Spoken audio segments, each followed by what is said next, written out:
नवरात्रों में 9 देवी की पूजा की जाती है। ये दुर्गा माँ के 9 रूप हैं, जैसे शैलपुत्री, ब्रह्मचारिणी, चंद्रघंटा आदि। इस वीडियो में प्रयास है कि 9 दुर्गा के हर रूप को छोटी छोटी कथाओं के रूप में वाचन किया जाए। तो पहली कथा है शैलपुत्री माँ की। माँ शैलपुत्री। माँ दुर्गा अपने पहले स्वरूप में शैलपुत्री के नाम से जानी जाती हैं। पर्वतराज हिमालय के वहाँ पुत्री के रूप में उत्पन्न होने के कारण इनका यह शैलपुत्री नाम पड़ा था। वृषभ स्थिता इन माताजी के दाहिने हाथ में त्रिशूल और बाएं हाथ में कमल पुष्प सुशोभित हैं। यही नव दुर्गाओं में प्रथम दुर्गा है। अपने पूर्व जन्म में ये प्रजापति दक्ष की कन्या के रूप में उत्पन्न हुई थी। तब इनका नाम सती था। इनका विवाह भगवान शंकर जी से हुआ था। एक बार प्रजापति दक्ष ने एक बहुत बड़ा यज्ञ किया। इसमें उन्होंने सारे देवताओं को अपना अपना यज्ञ भाग प्राप्त करने के लिए निमित्त किया, किंतु शंकर जी को उन्होंने इस यज्ञ में निमंत्रित नहीं किया। सती ने जब सुना कि हमारे पिता एक अत्यंत विशाल यज्ञ का अनुष्ठान कर रहे हैं, तब वहां जाने के लिए उनका मन विकल हो उठा। अपनी यह इच्छा उन्होंने शंकर जी को बताई। सारी बातों पर विचार करने के बाद उन्होंने कहा, प्रजापति दक्ष किसी कारणवश हमसे रुष्ट हैं। अपने यज्ञ में उन्होंने सारे देवताओं को निमंत्रित किया है। उनके यज्ञ भाग भी उन्हें समर्पित किए हैं, किंतु हमें जानबूझकर नहीं बुलाया है, कोई सूचना तक नहीं भेजी। ऐसी स्थिति में तुम्हारा वहां जाना किसी प्रकार भी श्रेयस्कर नहीं होगा। शंकर जी के इस उपदेश से सती का प्रबोध नहीं हुआ। पिता का यज्ञ देखने वहां जाकर माता और बहनों से मिलने की उनकी व्यग्रता किसी प्रकार भी कम न हो सकी। उनका प्रबल आग्रह देखकर भगवान शंकर जी ने उन्हें वहां जाने की अनुमति दे दी। सती ने पिता के घर पहुंचकर देखा कि कोई भी उनसे आदर और प्रेम के साथ बातचीत नहीं कर रहा। सारे लोग मुंह फेरे हुए हैं। केवल उनकी माता ने स्नेह से उन्हें गले लगाया। बहनों की बातों में व्यंग्य और उपहास के भाव भरे हुए थे। परिजनों के इस व्यवहार से उनको मन को बहुत कलेश पहुंचा। उन्होंने यह भी देखा कि वहां चतुर्दिक भगवान शंकर जी के प्रति तिरस्कार का भाव भरा हुआ है। दक्ष ने उनके प्रति कुछ अपमानजनक वचन भी कहे। यह सब देखकर सती का हृदय क्षोभ, ग्लानि और क्रोध से संतप्त हो उठा। उन्होंने सोचा, भगवान शंकर जी की बात न मान यहाँ आकर मैंने बहुत बड़ी गलती की है। वह अपने पति भगवान शंकर के इस अपमान को सह न सकी। उन्होंने अपने उस रूप को तत्क्षण वहीं योगाग्नि द्वारा जलाकर भस्म कर दिया। वज्रपात के समान इस दारुण दुखद घटना को सुनकर शंकर जी ने क्रुद्ध हो अपने गणों को भेजकर दक्ष के उस यज्ञ का पूर्णतः विध्वंस करा दिया। सती ने योगाग्नि द्वारा अपने शरीर को भस्म कर अगले जन्म में शैलराज हिमालय की पुत्री के रूप में जन्म लिया। इस बार वह शैलपुत्री नाम से विख्यात हुई। पार्वती हेमवती भी उन्हीं के नाम है। उपनिषद की एक कथा के अनुसार इन्हीं ने हेमवती स्वरूप से देवताओं का गर्व भंजन किया था। शैलपुत्री देवी का विवाह भी शंकर जी से ही हुआ। पूर्व जन्म की भांति इस जन्म में भी वह शिवजी की अर्धांगिनी बनी। नव दुर्गाओं में प्रथम शैलपुत्री दुर्गा का महत्व और शक्तियां अनंत है। नवरात्र पूजन में प्रथम दिवस इन्हीं की पूजा और उपासना की जाती है। इस प्रथम दिन की उपासना में योगी अपने मन को मूलाधार चक्र में स्थित करते हैं। यहीं से उनकी योग साधना का प्रारंभ होता है। बोलो शैलपुत्री मात की जय। ओम श्री नमः चंडिकाय नमः।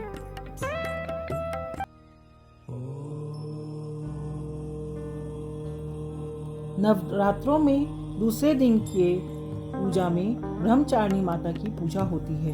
उनकी कथा कुछ इस प्रकार है। माँ दुर्गा नव शक्तियों का दूसरा स्वरूप ब्रह्मचारिणी का है। यहाँ ब्रह्म शब्द का अर्थ तपस्या है। ब्रह्मचारिणी अर्थात तप की चारिणी, तप का आचरण करने वाली। कहा भी है, वेदस्तत्वम तपो ब्रह्म। वेद तत्व और तप ब्रह्म शब्द के अर्थ हैं। ब्रह्मचारिणी देवी का स्वरूप पूर्ण ज्योतिर्मय एवं अत्यंत भव्य है। इनके दाहिने हाथ में जबकि माला एवं बाएं हाथ में कमंडलू रहता है। अपने पूर्व जन्म में जब ये हिमालय के घर पुत्री रूप में उत्पन्न हुई थी, तब नारद के उपदेश से इन्होंने भगवान शंकर जी को पति रूप में प्राप्त करने के लिए अत्यंत कठिन तपस्या की थी। इसी दुष्कर तपस्या के कारण इन्हें तपस्यारिणी अर्थात ब्रह्मचारिणी नाम से अभिहित किया गया। 1000 वर्ष उन्होंने केवल फल मूल खाकर व्यतीत किए थे। 100 वर्षों तक केवल शाक पर निर्वाह किया था।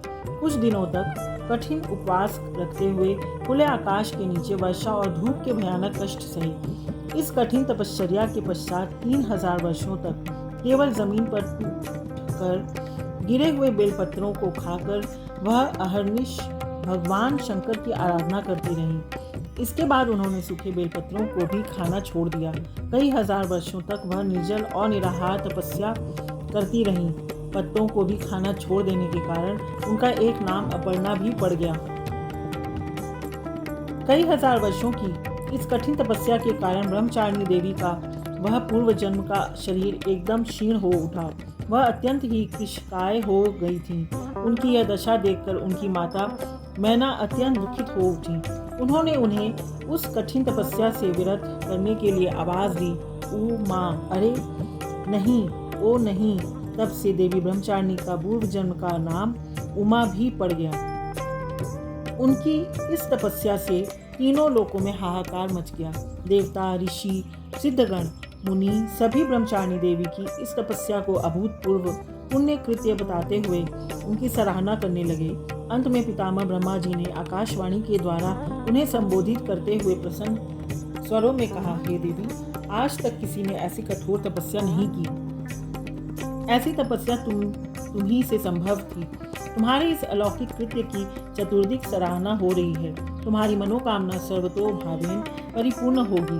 भगवान चंद्रमौली शिव जी तुम्हें पति रूप में प्राप्त होंगे। अब तुम तपस्या से विरत होकर घर लौट जाओ। शीघ्र ही तुम्हारे पिता तुम्हें बुलाने आ रहे हैं। माँ दुर्गा जी का यह दूसरा स्वरूप भक्तों और सिद्धों को अनंत फल देने वाला है।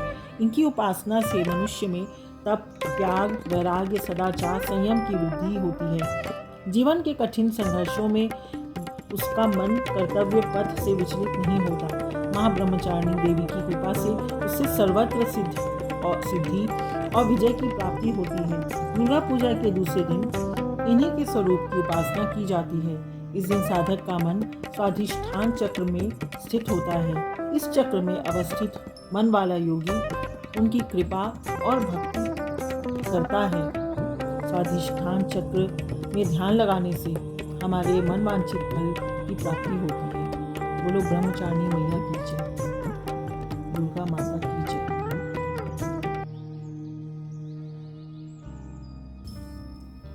नवरात्रों में तीसरे दिन की पूजा माँ चंद्रघंटा की होती है। उनकी कथा इस प्रकार है। माँ दुर्गा जी की तीसरी शक्ति का नाम चंद्रघंटा है।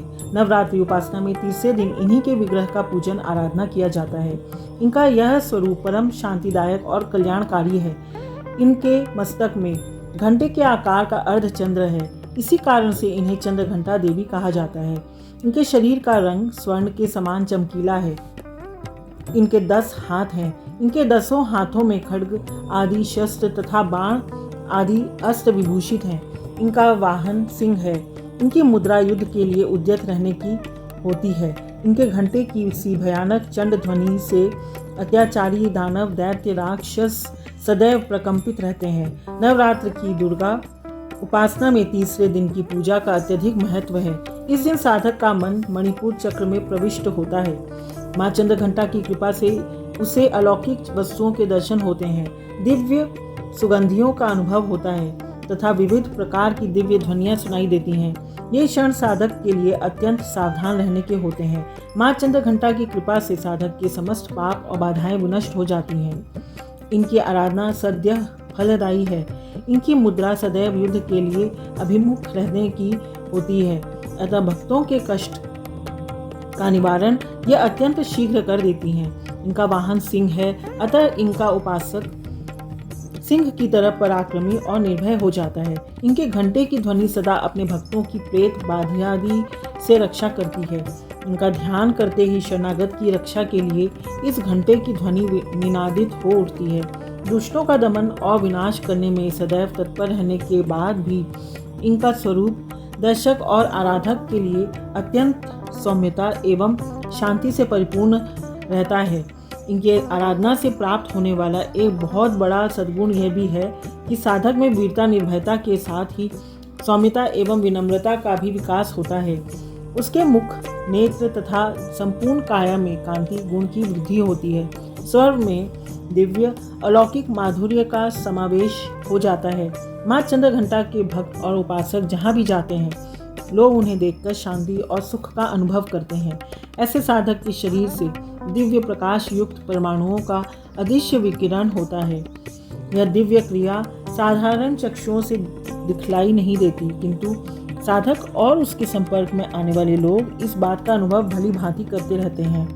हमें चाहिए कि अपने मन, वचन, कर्म एवं काया को विहित विधि विधान के अनुसार पूर्णतः परिशुद्ध एवं पवित्र करके माँ चंद्रघंटा के शरणागत होकर उनकी उपासना आराधना में तत्पर हों। उनकी उपासना से हम समस्त सांसारिक कष्टों से विमुक्त होकर सहज ही परम पद के अधिकारी बन सकते हैं। हमें निरंतर उनके पवित्र विग्रह को ध्यान में रखते हुए साधना की ओर अग्रसर होने की प्रयत्न करना चाहिए। उनका ध्यान हमारे इहलोक और परलोक दोनों के लिए परम कल्याणकारी और सद्गति को देने वाला है। बोलो माता चंद्रघंटा की जय।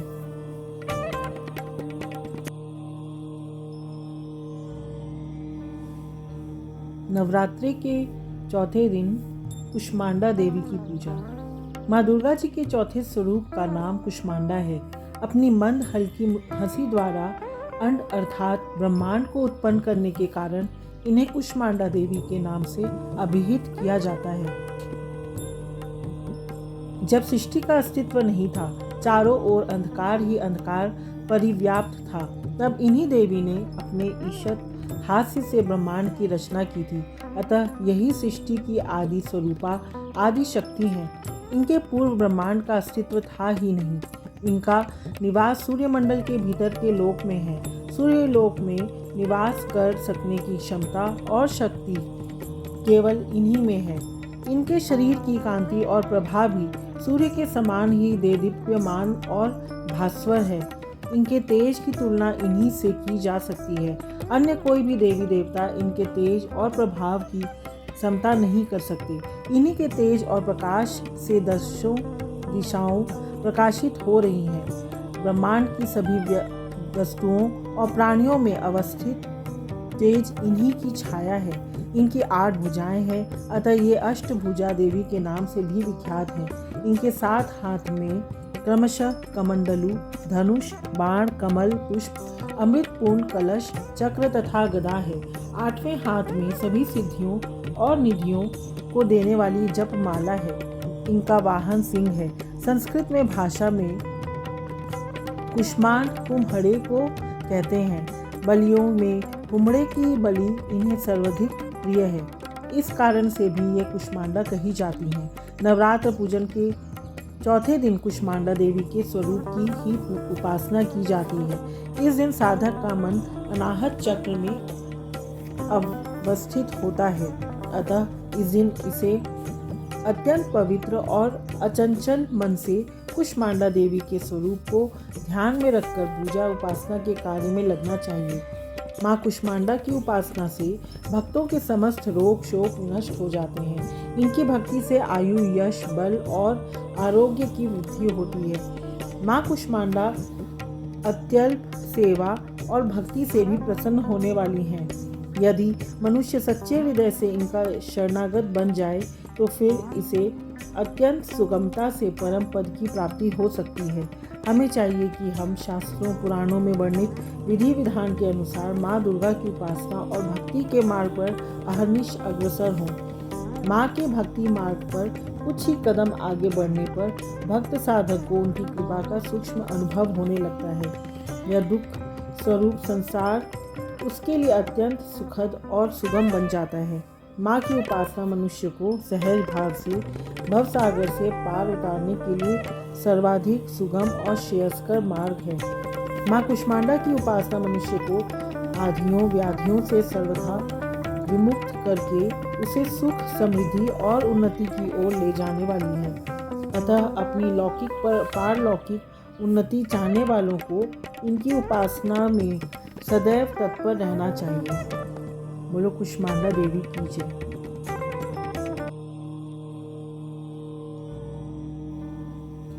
नवरात्रों में पंचम दिवस स्कंद माता की पूजा होती है।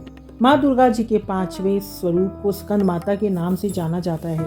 यह भगवान स्कंद कुमार कार्तिकेय नाम से भी जाना जाते हैं। ये प्रसिद्ध देवासुर संग्राम में देवताओं के सेनापति बने थे। पुराणों में इन्हें कुमार और शक्तिधर कहकर इनकी महिमा का वर्णन किया जाता है। इनका वाहन मयूर है, अतः उन्हें मयूर वाहन के नाम से भी अभिहित किया जाता है। इन्हीं भगवान स्कंद की माता होने के कारण माँ दुर्गा जी के इस 5वें स्वरूप को स्कंद माता के नाम से जाना जाता है। इनकी उपासना नवरात्रि पूजा के 5वें दिन की जाती है। इस दिन साधक का मन विशुद्ध चक्र में अवस्थित होता है। इनके विग्रह में भगवान स्कंद जी बाल रूप में इनकी गोद में बैठे होते हैं। स्कंद मातृ स्वरूपिणी देवी की 4 भुजाएं हैं। ये दाहिनी तरफ की ऊपर वाली भुजाओं से भगवान स्कंद को गोद में पकड़े हुए हैं और दाहिनी तरफ की नीचे वाली भुजा जो ऊपर की ओर उठी है उसमें कमल पुष्प है। बाईं तरफ की ऊपर वाली भुजा वर मुद्रा में तथा नीचे वाली भुजा जो ऊपर की ओर उठी है उसमें भी कमल पुष्प ली हुई है।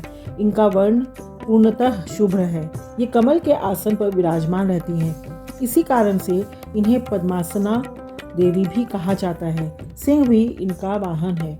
नवरात्र पूजन के 5वें दिन शास्त्रों में पुष्कल महत्व बताया गया है।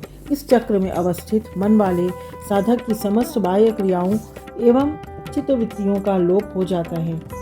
यह विशुद्ध चैतन्य स्वरूप की ओर अग्रसर हो रहा होता है। उसका मन समस्त लौकिक सांसारिक मायिक बंधनों से विमुक्त होकर पद्मासना माँ स्कंद माता के स्वरूप में पूर्णतः तल्लीन हो जाता है। इस समय साधक को पूर्ण सावधानी के साथ उपासना की ओर अग्रसर होना चाहिए। उसे अपनी समस्त ध्यान वृत्तियों को एकाग्र रखते हुए साधना के पथ पर आगे बढ़ना चाहिए। माँ स्कंद माता की उपासना से भक्त की समस्त इच्छाएं पूर्ण हो जाती हैं। इन मृत्यु लोक में उसे परम शांति और सुख का अनुभव होता है। उसके लिए मोक्ष का द्वार स्वयमेव सुलभ हो जाता है। स्कंद माता की उपासना से बाल रूप स्कंद भगवान की उपासना भी स्वयमेव हो जाती है। यह विशेषता केवल इन्हीं को प्राप्त है।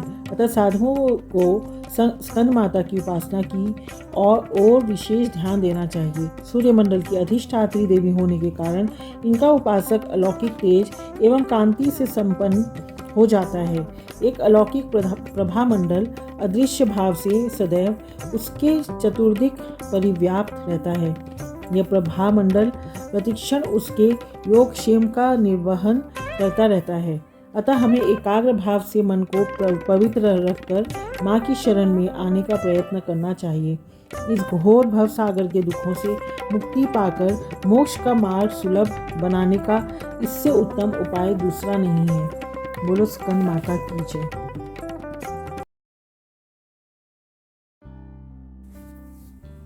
नवरात्रि के 6ठे दिन की कात्यायनी माँ की पूजा होती है। माँ दुर्गा के 6वें स्वरूप का नाम कात्यायनी है।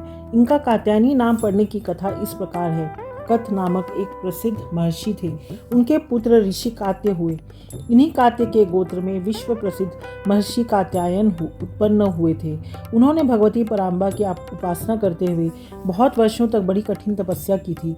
उनकी इच्छा थी कि माँ भगवती उनके घर पुत्री के रूप में जन्म लें। माँ भगवती ने उनकी यह प्रार्थना स्वीकार कर ली थी।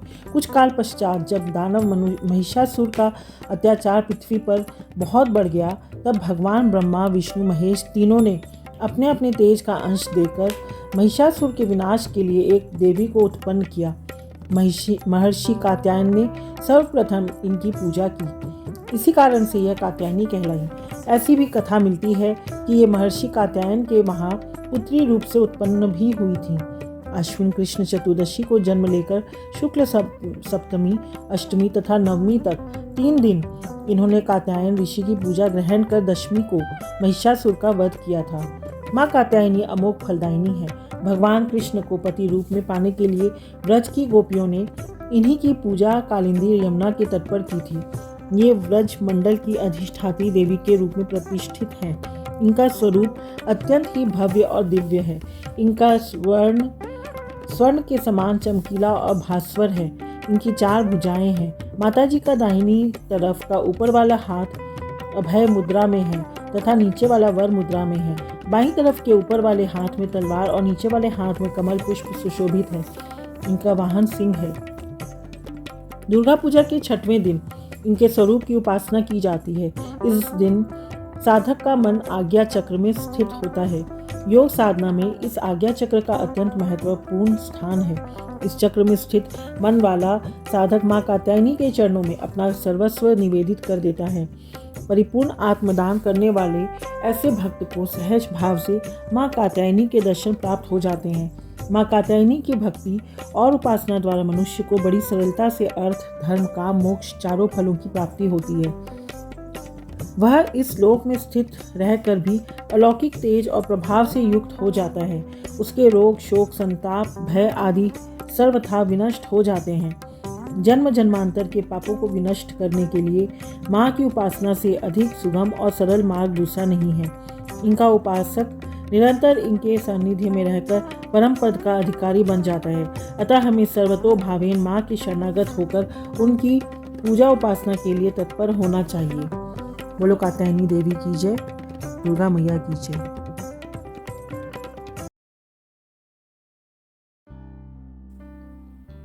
माँ दुर्गा जी की 7वीं शक्ति कालरात्रि के नाम से जानी जाती है। नवरात्रों में 7वें दिवस पे इनकी पूजा होती है। इनके शरीर का रंग घने अंधकार की तरह एकदम काला है। सिर के बाल बिखरे हुए हैं। गले में विद्युत की तरह चमकने वाली माला है। इनके 3 नेत्र हैं। ये तीनों नेत्र ब्रह्मांड के सदृश गोल हैं। इनसे विद्युत के समान चमकीली किरणें निस्रित होती हैं।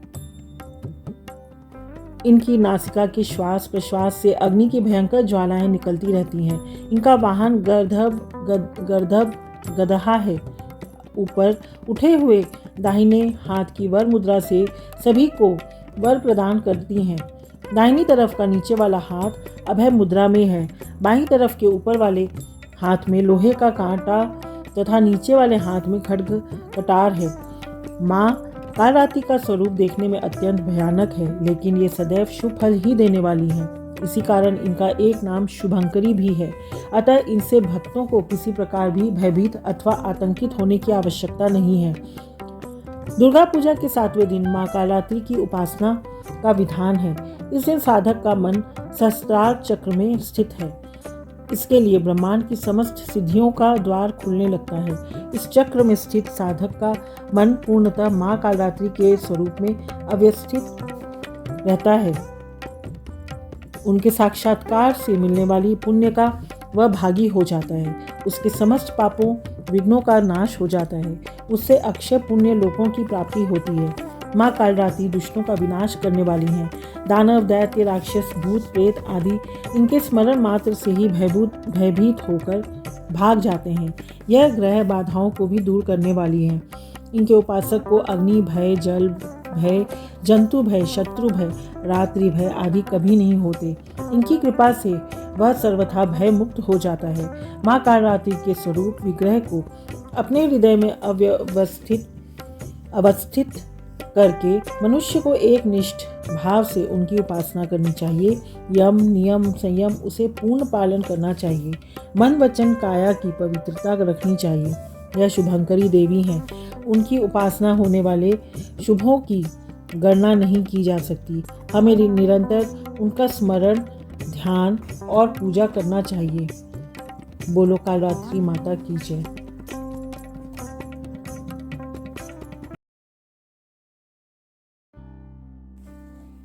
नवरात्रि के 8वें दिन महागौरी की पूजा। माँ दुर्गा जी की 8वीं शक्ति का नाम महागौरी है। इनका वर्ण पूर्णतः गौर है। इस गौरता की उपमा शंख, चंद्र और कुंद के फूल से दी गई है। इनकी आयु 8 वर्ष की मानी गई है। अष्टवर्षा भवेद गौरी। इनके समस्त वस्त्र एवं आभूषण आदि भी श्वेत हैं। इनकी 4 भुजाएं हैं। इनका वाहन वृषभ है। इनके ऊपर के दाहिने हाथ में अभय मुद्रा और नीचे वाले दाहिने हाथ में त्रिशूल है। ऊपर वाले बाएं हाथ में डमरू और नीचे के बाएं हाथ में वर मुद्रा है। इनकी मुद्रा अत्यंत शांत है। अपने पार्वती रूप में इन्होंने भगवान शिव को पति रूप में प्राप्त करने के लिए बड़ी कठोर तपस्या की थी। इनकी प्रतिज्ञा थी कि व्रियेहम वरदम शंभुम नान्यम देवम महेश्वरात्। नारद पांचरात्र में। गोस्वामी तुलसीदास जी के अनुसार भी इन्होंने भगवान शिव के वरण के लिए कठोर संकल्प लिया है। जन्म कोटि लगी रगड़ हमारी, बरऊं शंभु न तरहूं कुंवारी। तुम कठोर तपस्या के कारण इनका शरीर एकदम काला पड़ गया। इनकी तपस्या से प्रसन्न और संतुष्ट होकर जब भगवान शिव ने इनके शरीर को गंगा जी के पवित्र जल से मलकर धोया, तब वह विद्युत प्रभा के समान अत्यंत कांतिमान गौर हो उठा। तभी से इनका नाम महागौरी पड़ा। दुर्गा पूजा के 8वें दिन महागौरी की उपासना का विधान है। इनकी शक्ति अमोघ और सद्य फलदायिनी है। इनकी उपासना से भक्तों के सभी कल्मश धुल जाते हैं। उसके पूर्व संचित पाप भी विनष्ट हो जाते हैं। भविष्य में पाप, संताप, दैन्य, दुख उसके पास कभी नहीं आते। वह सभी प्रकार से पवित्र और अक्षय पुण्यों का अधिकारी हो जाता है। माँ महागौरी का ध्यान, स्मरण, पूजन, आराधन भक्तों के लिए सर्वविध कल्याणकारी है। हमें सदैव इनका ध्यान करना चाहिए। इनकी कृपा से अलौकिक सिद्धियों की प्राप्ति होती है। मन को अनन्य भाव से एकनिष्ठ कर मनुष्य को सदैव इनके ही पादार विंदों का ध्यान करना चाहिए। ये भक्तों का कष्ट अवश्य ही दूर करती हैं। इनकी उपासना से आर्तजनों के असंभव कार्य भी संभव हो जाते हैं। अतः इनके चरणों की शरण पाने के लिए हमें सर्वविध प्रयत्न करना चाहिए। पुराणों में इनकी महिमा का प्रचुर आख्यान किया गया है।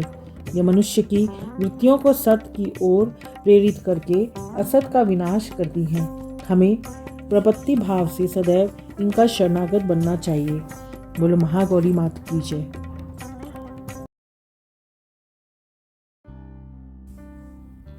नवरात्रों में नवी देवी का नाम सिद्धिदात्री है।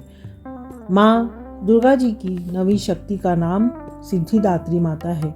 ये सभी प्रकार की सिद्धियों को देने वाली हैं। मार्कंडेय पुराण के अनुसार अणिमा, महिमा, गरिमा, लघिमा, प्राप्ति, प्राकम्य, ईशित्व और वशित्व, ये 8 सिद्धियां होती हैं।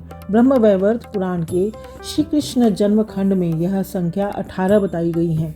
इनके नाम इस प्रकार हैं: अणिमा, लघिमा, प्राप्ति, प्राकाम्य, 5वीं महिमा, 6ठी ईशित्व वशित्व, सर्व कामा वसायिता, सर्वज्ञत्व, दूरश्रवण, परकाय प्रवेशयन, वाक सिद्धि, कल्प वृक्षत्व, सृष्टि, संहारकरण सामर्थ्य, अमरत्व, सर्वन्यायकत्व, भावना सिद्धि। माँ सिद्धिदात्री भक्तों और साधकों को ये सभी सिद्धियां प्रदान करने में समर्थ हैं। देवी पुराण के अनुसार भगवान शिव ने इनकी कृपा से ही सिद्धियों को प्राप्त किया था। इनकी अनुकंपा से ही भगवान शिव का आधा शरीर देवी का हुआ था। इसी कारण यह लोक में अर्धनारीश्वर नाम से प्रसिद्ध हुए। माँ सिद्धिदात्री 4 भुजाओं वाली हैं। इनका वाहन सिंह है। ये कमल पुष्प पर भी आसीन होती हैं। इनकी दाहिनी तरफ के नीचे वाले हाथ में चक्र, ऊपर वाले हाथ में गदा तथा बाईं तरफ के नीचे वाले हाथ में शंख और ऊपर वाले हाथ में कमल पुष्प है। नवरात्र पूजन के 9वें दिन इनकी उपासना की जाती है। इस दिन शास्त्रीय विधि विधान और पूर्ण निष्ठा के साथ साधना करने वाले साधक को सभी सिद्धियों की प्राप्ति हो जाती है। सृष्टि में कुछ भी उसके लिए अगम्य नहीं रह जाता। ब्रह्मांड पर पूर्ण विजय प्राप्त करने की सामर्थ्य उसमें आ जाती है। प्रत्येक मनुष्य का यह कर्तव्य है कि वह माँ सिद्धिदात्री की कृपा प्राप्त करने का निरंतर प्रयत्न करे, उनकी आराधना की ओर अग्रसर हो। इनकी कृपा से अनंत दुख रूप संसार से निर्लिप्त रहकर सारे सुखों का भोग करता हुआ वह मोक्ष को प्राप्त कर सकता है। 9 दुर्गाओं में माँ सिद्धिदात्री अंतिम है।